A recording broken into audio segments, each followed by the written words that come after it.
You ready?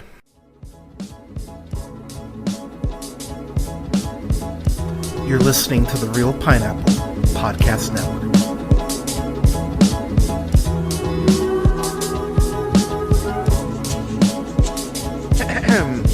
Good morning, ladies, gentlemen, days, and gays.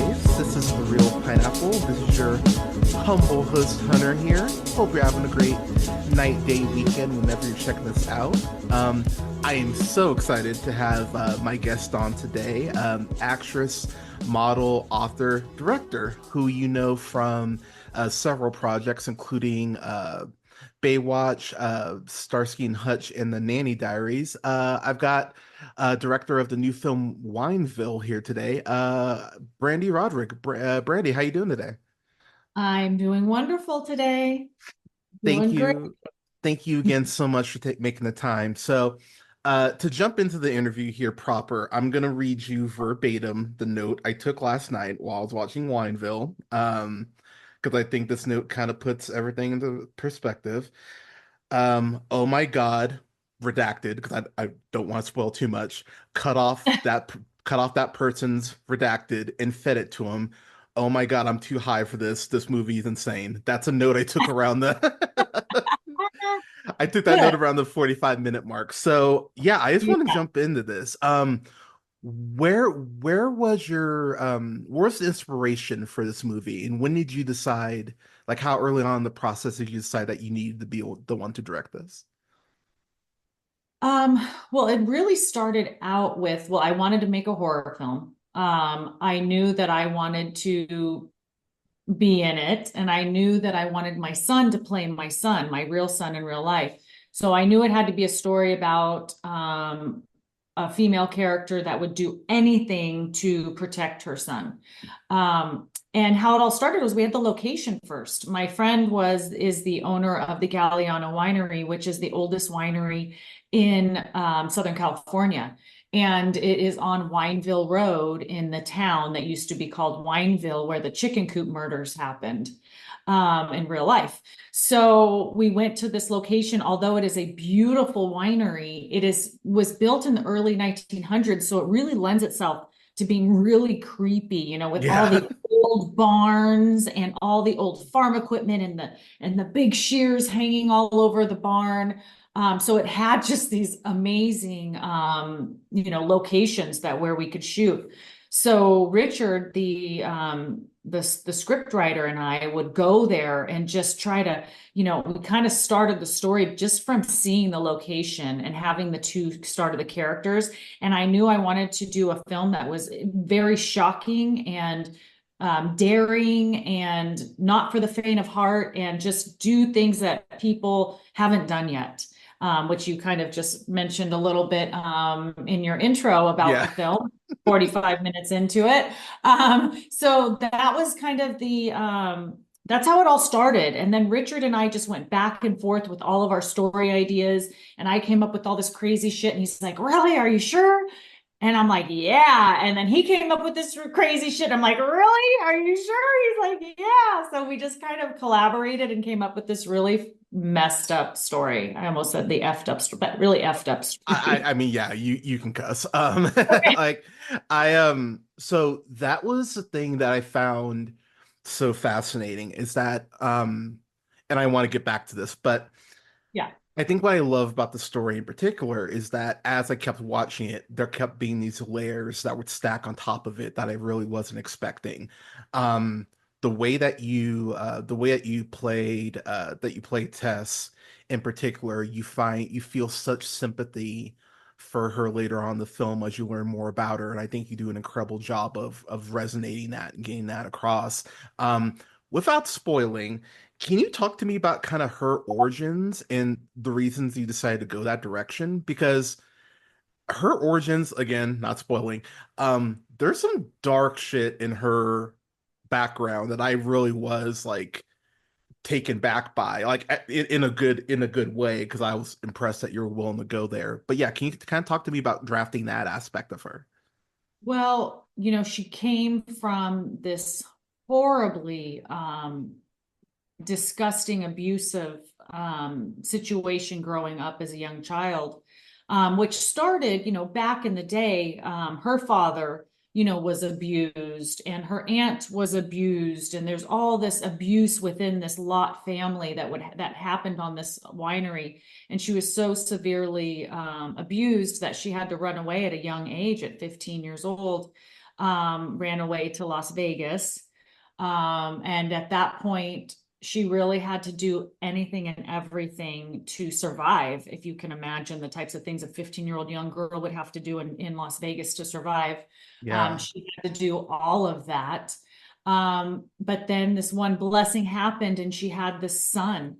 And that's what helped her to kind of get back on, the straight and narrow, and try to build a different life for a son that she did not have. She did not have that kind of life. So that's kind of the background of what made Tess who she is, and the strength that she had to have to endure all of that. That's what made her the woman she was or is today. Yeah, and I think as we learn more about her, you definitely find yourself more endeared to her. Um, I want to ask about you a little bit because this isn't a movie that, especially for a first time director as far as a feature film, I thought you did an incredible job with this, and I definitely was like watching, being like, okay, she's clearly a horror fan, to go ahead and go this hard.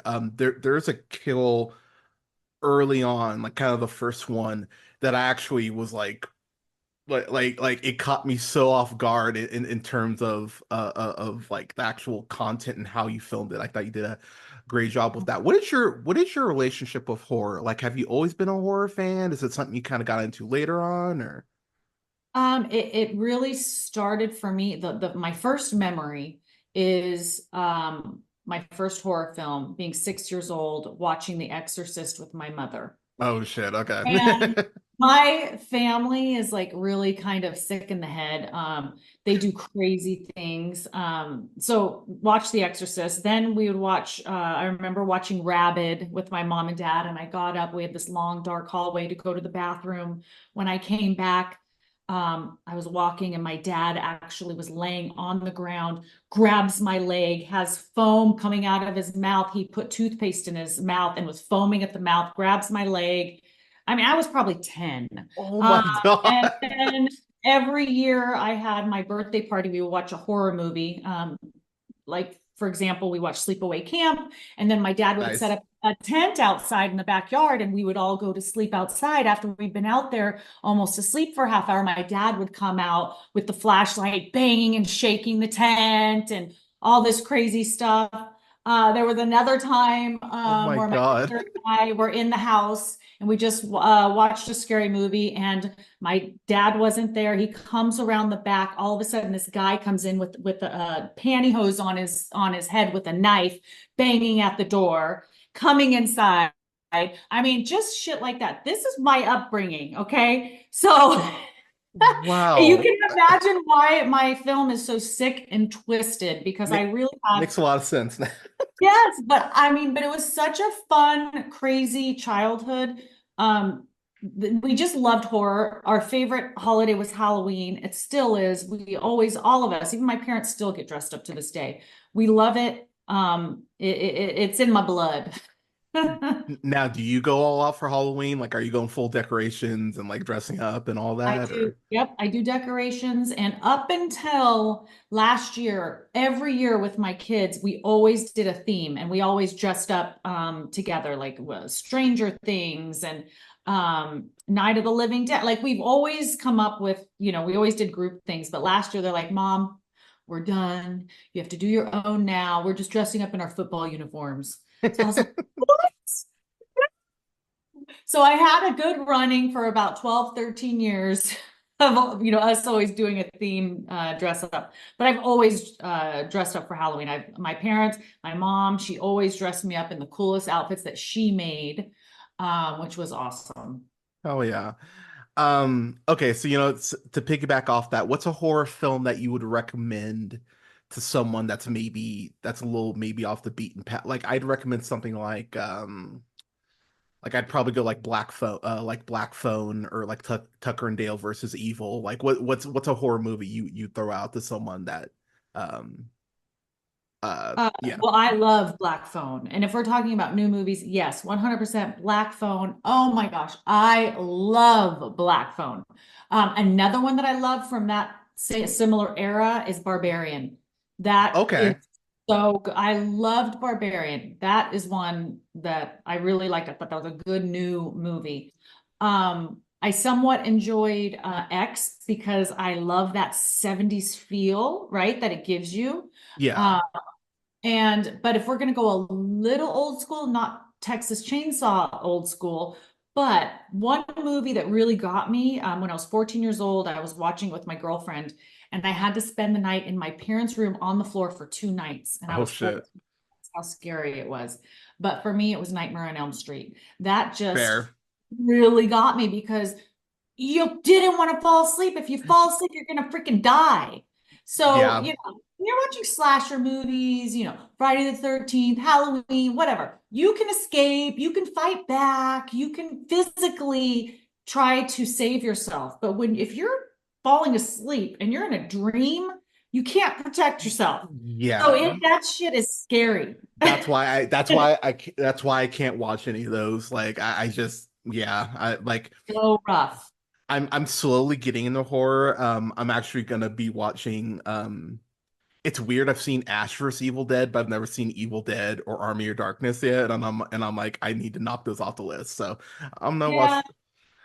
Yeah, so I'm gonna watch those for the first time next month. Oh my gosh. So okay, um, there's one. So I mean, we kind of talked about it already a little bit in terms of the gore, um, and I appreciate that because if you're gonna do a rated R film, I think you should actually like commit to the hard R rating. Like, give me the cussing, give me the swearing, actually earn your rating. Was that a discussion pretty early on in the process as far as like how hard you wanted to go in the paint as far as the gore? Because there's some amazing gore here. And considering I would imagine the shoot was pretty quick, I thought you hi doggy. I thought you nailed that aspect. But yeah, kind of talk to me about that conversation. Yeah, because I didn't know exactly what makes a movie a PG versus an R. So I was like, oh, is it possible this could be a PG? Because in my eyes, I was thinking PG and R is like, oh, no nudity. So it's PG. I wasn't even thinking about, all the gore because of course I am pushing the envelope as crazy as, all get out. Then it became a point where, oh my gosh, is this going to have to be an unrated or an NC-17? But I wanted to make sure we could uh keep it at least like within the R rating. I didn't want to go too far where it couldn't be shown in certain places. Yeah.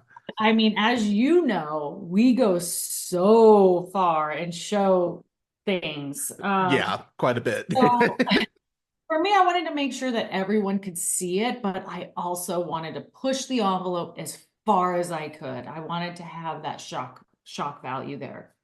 Was there anything that in the sake of the rating that you had to cut out script wise or change script wise that you're kind of like, damn, I wish we could have done that or No, I don't think so. I mean, no, we really pushed it.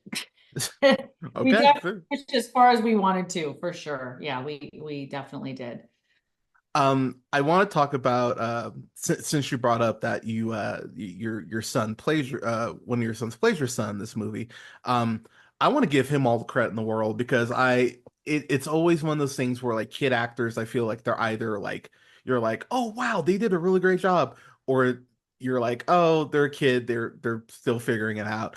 I thought there's one scene in particular where he's learning about like cutting not flowers but cutting the rot out. Yeah. Yeah, yeah, yeah. And the way that he he has this one facial expression when I don't want to give too much away, but someone Yeah. freaks out about it. And the look that he has of like, okay, like adult, like date, like he sells that in a way that I was like, Yeah. okay, I appreciate that this kid isn't just pushing that aside. He's like, no, no, no, that's a red flag. Like, kind of talk to me about Right. kind of talk to me about directing him because he really seems like a natural. I thought he did a really good job. Yeah, I do feel that he is very, very natural. And he actually did work with an acting coach, Sandy Marshall. So he did work with her prior to coming to set, which really helped tremendously because when you're doing an independent film, you don't have time to be doing a million takes. You have to get it in your one take and then your one for safety, and that's all you got. Yeah. So I had to make sure he was prepared ahead of time. So by the time that we got to do the scenes together, it was just so natural, and it was written in a way that is very conversational for he and I, so that it wouldn't be, out of his element. So for me, it was just like I'm talking to my kid, like my real kid, and he was talking to his mom.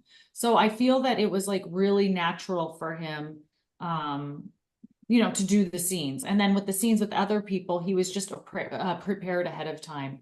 And I think that really helped. And as a kid, it's easier for you to suspend disbelief and put yourself in that play, fake world. So I think almost it's easier for kids to act in that sense, that they know how to fake play, and to create, stuff in their heads. So I think that was easy for him to immerse himself into that role. Yeah, I thought he did an excellent job. Couple more questions. So the woman who plays your aunt in the movie, um, terrifying, terrifying, Yes. absolutely terrifying. That's Carolyn Hennessy. Um, Mhm. Talk to me about casting her because I think in horror.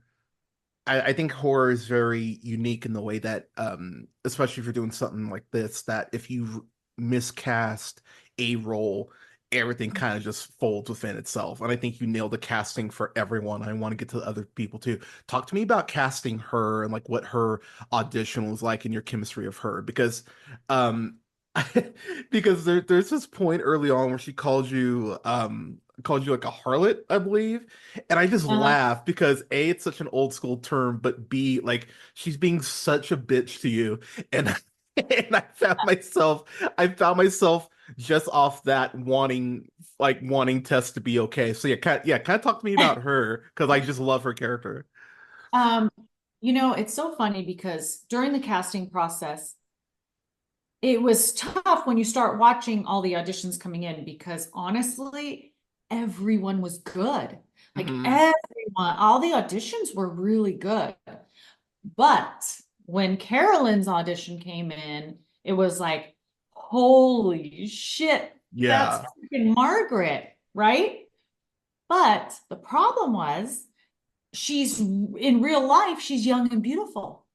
Like if you go and you Google her, she's a young, beautiful woman. So Yeah. we had to, like, I wanted her so bad because she just was so good. I had to call hair and makeup and say, can you make this woman look hideous?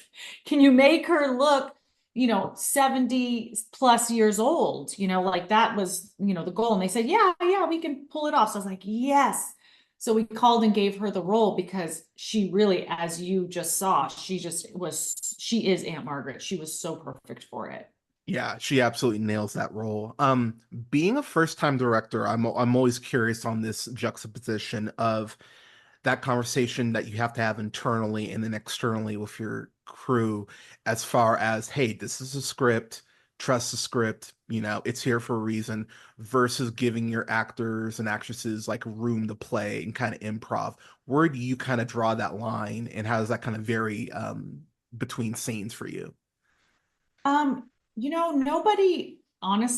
Nobody ever wanted or tried to go off book, which for me, as an actress, I'm all for it. If somebody says, you know what, I don't feel my character would say it like this, they'd say it like that, I would be so open to hearing that because I get it. Yeah, But everyone came to set prepared, and everything was on point, and that they got it done in 1 and 2 takes. So I didn't nice. have that. Nobody wanted to or tried to change anything or improv. There were some great freaking amazing suggestions. For example, Carolyn Hennessy, she had to wear that wig, right? And Yeah, it wasn't a great wig. So she suggested, hey, to pull this off, at the end, wait, I'm giving away too much I was now. like, la la la la la la la la. Ignore that, people. Ignore But that. she made a great suggestion that we used. Um, and I thought it was a great suggestion. And I love it when actors, do that. And Yeah. it takes a seasoned actress to know, hey, Brandy, this is going to work this way a little bit better. And I'm like, yes, I love that.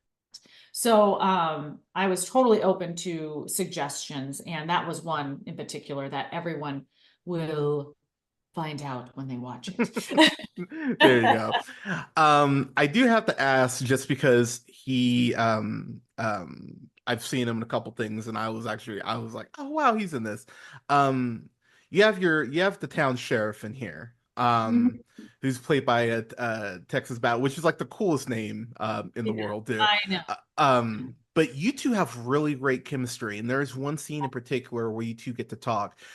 Again, going back to the whole casting aspect, talk to me about their audition and like why he was the perfect actor to encapsulate that role.